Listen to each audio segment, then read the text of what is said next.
Hello welcome back to our channel. ఎలా ఉన్నారు అందరూ? బాగున్నారా? నేను కూడా చాలా బాగున్నానండి. ఈరోజు ఒక మంచి టాప్ సీక్రెట్తో మీ ముందుకు వచ్చేసాను. చాలా మంచి బ్యూటీ టిప్ అని కూడా చెప్పొచ్చు.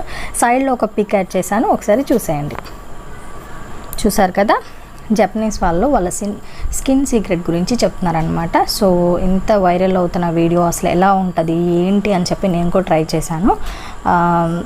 చాలా బాగుందండి. అండ్ అది వచ్చేసి ఎలా తయారు చేసుకోవాలనేది కూడా ఇప్పుడు చూపించేస్తాను. దాని యూజెస్ కూడా చెప్పేస్తాను. అండ్ 2 hours పాటు నేను 2 tablespoon వరకు రైస్ తీసుకొని బాగా 2 times వాష్ చేసేసుకొని నేను నానబెట్టుకున్నానండి. అలా నానబెట్టుకున్న రైస్ని ఒక గిన్నెలోకి తీసుకొని మనం రైస్ ఉడికించుకోవాలన్నమాట. సో 1 cup వాటర్ వేసుకొని నేను ఉడికించుకుంటున్నాను. మెత్తగా ఉడికించుకోవాలి. అలా మెత్తగా ఉడికించుకున్న రైస్ని మనం మిక్సీలో వేసి పేస్ట్ చేసుకోవాలన్నమాట. ఎక్కడ పలుకులు లేకుండా పేస్ట్ చేసుకోవాలి. అలా పేస్ట్ చేసుకున్నది ఒక బౌల్లోకి ట్రాన్స్ఫర్ చేసుకొని అందులోకి మనం మిల్క్ అండ్ ఆలివ్ ఆయిల్ అనేది యాడ్ చేసుకుంటాం. ఒకసారి మీరు కూడా చూసేయండి. చాలా బాగుందండి. స్కిన్ అయితే చాలా టైట్గా ఉంటుంది. స్కిన్కి దాని రోప్స్ అనేవి లోపల నుంచి టైట్ చేస్తుంది అనమాట. సో ఇప్పుడు నేను మిల్క్ యాడ్ చేస్తున్నాను.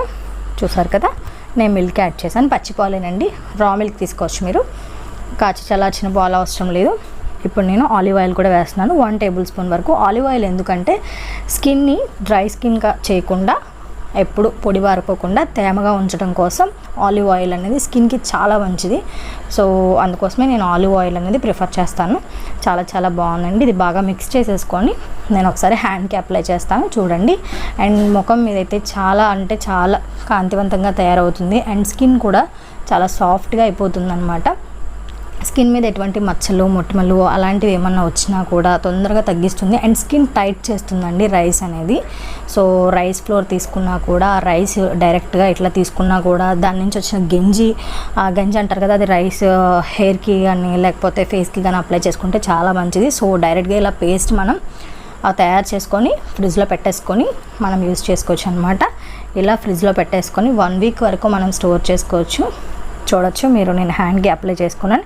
అండ్ ఆఫ్టర్ వాష్ చేసిన తర్వాత నా హ్యాండ్, ఆ హ్యాండ్కి ఈ హ్యాండ్కి చాలా డిఫరెన్స్ ఉంటుందన్నమాట. కంటైనర్లోని కూడా స్టోర్ చేసుకోవచ్చు. నేనైతే డైరెక్ట్ ఇలా కప్తోనే స్టోర్ చేసి. సో వీడియో నచ్చింది అనుకుంటున్నాను. డెఫినెట్లీ లైక్ చేయాలి, కామెంట్ చేయాలి అండ్ సబ్స్క్రైబ్ చేసుకొని పక్కనే ఉన్న బెల్ ఐకాన్ మీద క్లిక్ చేస్తే ముందు పెట్టే వీడియోస్ అన్నీ కూడా నోటిఫికేషన్ ద్వారా వస్తాయి.